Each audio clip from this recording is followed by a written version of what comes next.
बंसी जोर की बजाई तूने नंदलाला, बंसी जोर की बजाई तूने नंदलाला, बंसी जोर की बजाई तूने नंदलाला, बंसी जोर की बजाई तूने नंदलाला।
बंसी की आवाज को सुन करके गोपिकाएं आई। अब जैसे गोपिकाएं आई अब कृष्ण भगवान के समक्ष खड़ी हुई। कृष्ण भगवान ने कहा, स्वागतम यो महाभागः प्रियं किं करवामि वः ब्रजस्यानामयं कश्चित् भूतागमन कारणम्। जैसे आई वैसे कहा, आइए आइए आइए, स्वागत है। गोपिकाएं प्रसन्न हो गई कि ठीक है, बुलाए और स्वागत भी कर रहे हैं, बहुत अच्छी बात है।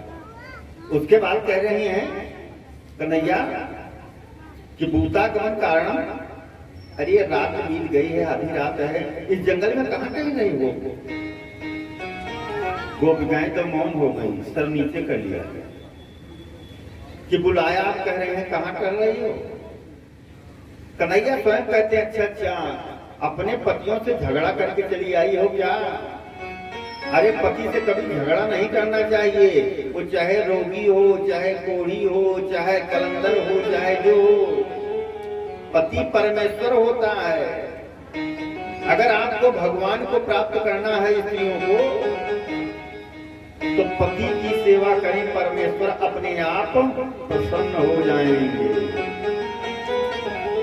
भगवान की पूजा करने की कोई आवश्यकता नहीं है, केवल पति की हर बात को ध्यान में रखो, उसी की पूजा करो।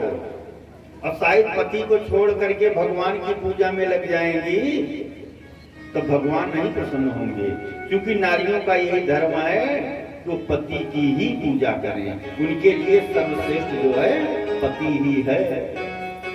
अगर प्रभु को पाना चाहती हैं तो पति का विशेष ध्यान दें, चाहे वो जिस हाल में हो। गोपिकाएं जो है कहती हैं कि नहीं, ऐसी बात नहीं है कि पति से हमने झगड़ा किया। कहा ये फिर रात में जो जमुना जी कल कल कल कल कर रही हैं, इसको देखने के लिए आए हो। कह रही नहीं, इसको भी देखने के लिए नहीं आई। तो कहा तब कहाँ चली आई आधी रात में। अरे इसमें इस जंगल में शेर बाघ भालू चीता रहते हैं, कैसे चली आई। कन्हैया स्वयं जो है प्रश्न करते हैं गोपिकाओं से, कहते हैं अच्छा तो क्यों आई इसको बताइए। तो 10 श्लोकों में कन्हैया ने कहा क्यों आई। तो गोपिकाओं ने कहा कि ऐसा है कि अगर हम नहीं बोलेंगे ना तो महोदय जी बोलते ही चले जाएंगे। अब क्यों आई हम इनको बता ही दी। तो गोपिकाओं ने 11 श्लोकों में कह दिया कि मैं यूं आई। क्यों आई कहते हैं, मय्यं विभो हति भवान गदतिं निसंसं संतज्य सर्व विषयास्तव पादमूलम् भक्ता भजस्व दुर्वग्रहमत्तजस्मन् देवो यथादि पुरुषो भजते मुमुक्षः। कहा भक्ता भजस्व, प्रभु को सबसे ज्यादा क्या प्रिय है, भात। कहा तुम्हारे भात का मैं भोग लगाने के लिए आई। ये भात ही का कार्यक्रम तो हो रहा है सबसे प्रभु का प्रिय कार्यक्रम। अब भात का भोग लगाना, भात का उदाहरण गोपिकाओं ने दिया क्यों कि जिस प्रकार से भात बनता है उसी प्रकार से भक्त की परीक्षा होती है। भात किस प्रकार से बनता है आइए हम लोग बताएं। माताएं तो सदियों बनाती हैं, लेकिन आज हम बता रहे हैं। सबसे पहले धान होता है, धान में 2 नुकीला होता है। जरा सा स्पर्श करो तो क्या करता है, वो घुस जाता है। कहने का मतलब भक्त को क्या चाहिए कि नुकीला ना हो, कि जहां पाए वही विवाद करता रहे, तो प्रभु का भक्त नहीं होता। जिस प्रकार से धान है, धान में दोनों तरफ नोक होती है ना, तो तब परमात्मा नहीं मिलेंगे। परमात्मा मिलते कब हैं, धान को क्या करते हैं, ओखली में कूटते हैं, और जब कूटते हैं तो वो नोक खत्म हो जाती है। उसी तरह से भक्त की परीक्षा होती है। कष्ट पड़ा कष्ट पड़ने के बाद कोई साधु संत महात्मा मिले, कहते हैं महाराज बहुत कष्ट है, कुछ ग्रह दशा देखिए। तो ग्रह दशा बताते हैं परमात्मा का भजन करो। और जब भजन किए तो शरीर में कष्ट होगा, नहीं तो पता लगा लोग 3 घंटा राजनीति कर रहे हैं, कथा हो रही है, कहीं सोचेंगे कि जाएंगे कि चले जाएंगे। यहाँ कष्ट होगा, 3 घंटे बैठ करके बोर हो जाएंगे, कोई क्षेत्र का समाचार भी नहीं मिल पाएगा। अब वहां अगर वार्ता भी करेंगे तो लोग कहेंगे ये अशिष्ट हैं, तो यहाँ आएंगे तो कष्ट तो होगा ही भाई। जो घर का कार्य है उसमें विराम देकर के आएंगे।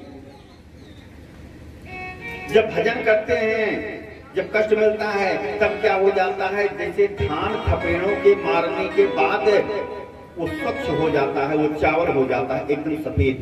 वैसे भक्त का भजन करने से पाप कट गया, पाप धुल करके सफेद हो गया। जो अभी तक काला था ना, अब काला था तो वो सफेद हो गया। और जब सफेद हो गया तब हमारे पाप भस्मीभूत हो गए। उसके बाद प्रभु पुनः परीक्षा लेते हैं। अब परीक्षा क्या लेते हैं कि अभी ये टाइट है, मुलायम नहीं है। भात जो है मुलायम होता है तब बनता है ना,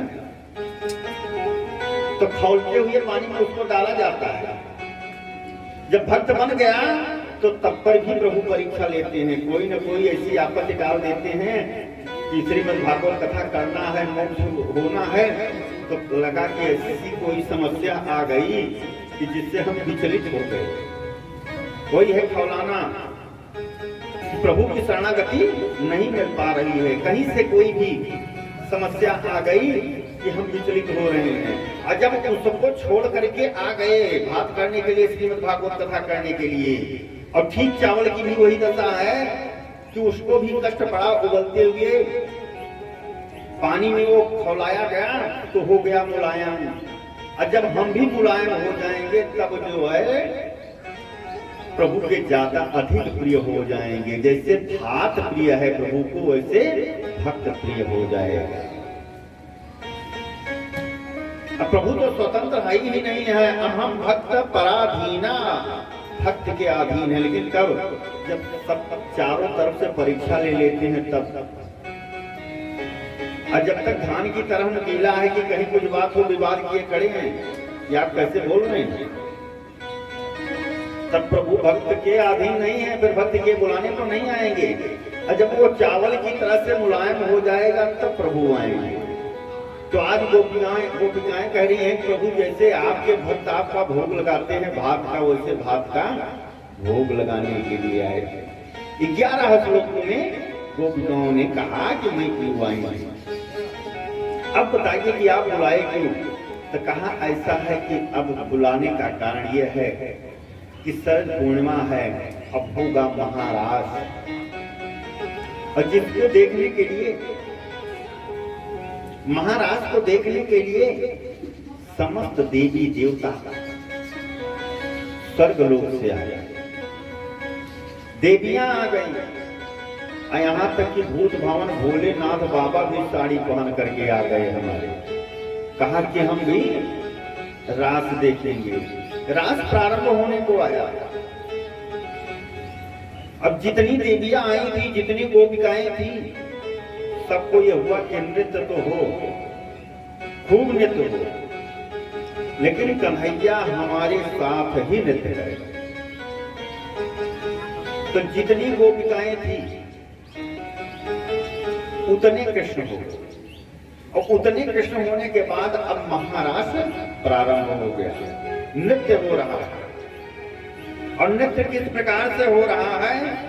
उपगीयमान उद्गान वनिता सेतयूथवः मलां बिभ्रज वेदन्तीं गजरमण्डलबना।